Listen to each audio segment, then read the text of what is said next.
morning mga kabarter, mga kabakyard natin dyan. Meron akong ibabahagi po sa inyo ngayong umaga na kaalaman sa pagmamanok. At sana po ay meron kayong matutunan. For today's video po mga kabarter ay ipapakita ko sa inyo kung paano malaman kung ang isa bang itlog ay fertile o hindi. Para hindi na po tayo mahirapan sa pagpapa-incubate ng itlog o pagpapapisa.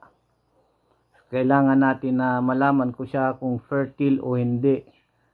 Para hindi na masayang yung ating oras at panahon na gugugulin sa pagpapahimsa, pagpapapisa ng itlog para maging sisiw. So ibabahagi ko po sa inyo kung paano malaman kung ang isang itlog ba ay fertile o hindi. So tara po tayo. So ito po yung ating mga sample ng itlog na ating i-egg candling. Meron po ako ditong 4 na itlog na binili ko sa tindahan. Tapos itong dalawang ito itlog ng native chicken. Itong dalawa din na ito, itlog din ng native chicken pero nakakulong siya, walang kasamang lalaki. Ito naman ay itlog ng pato, yung dalawang ito.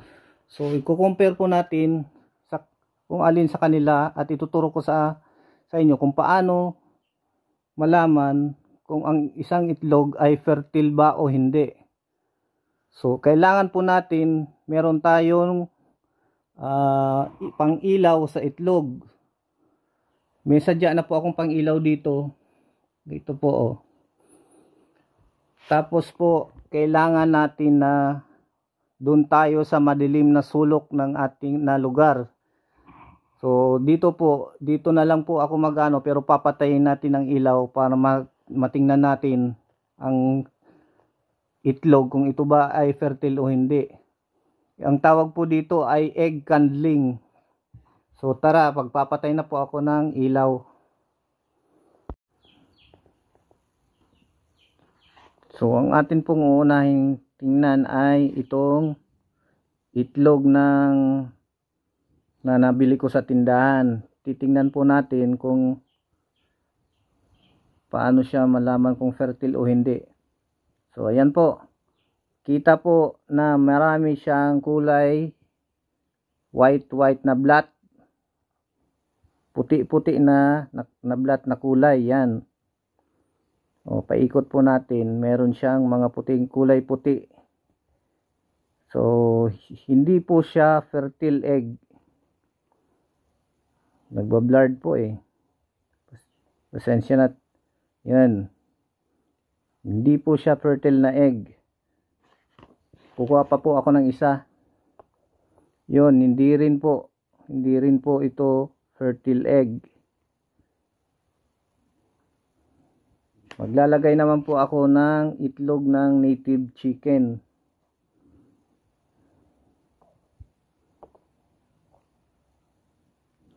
So yan po. Malinaw po. Malinaw yung itlog na fertile egg. Ito po ay itlog ng native chicken. Makikita po na yan. Oh, wala siyang mga puti-puti na blat.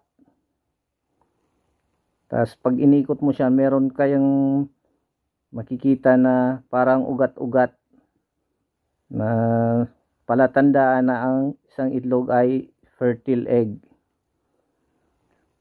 Kukuha pa po ako ng isa pang itlog ng native chicken.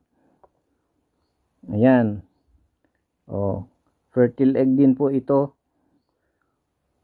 Oh, wala kang makikitang mga white spots. Tingnan na po natin yung itlog ng pato. Yan. Wala ka rin pong makikita na white spots at ang makikita mo lang po ay yan, paikot na yan ay parang mga ugat-ugat na nagpapatunay na ang isang itlog ay fertile. Kuha pa po ako ng isa pa. Yan. Yun. Wala rin po siyang mga white spots. Fertile egg po siya. Medyo madumi lang. At ito'y galing pa lang sa pugad. Ito naman pong itlog ng native chicken na walang nakakulong, na hindi kasama yung lalaki ng itlog sa feeds. So makikita po na unfertile egg po ito. Nangingitlog po ang manok kahit po walang kasamang lalaki. Pero iyan po ay infertile eggs. Ayan po makikita mo nyo may mga white spots. At saka hindi mo makikita yung mga ugat-ugat.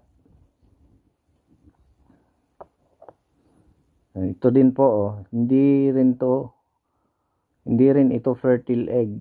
Infertile egg din po ito. So that's all for today's video mga kabarter, at sana'y meron kayong natutunan sa aking mga vlog. Hanggang sa susunod po muli. Maraming salamat.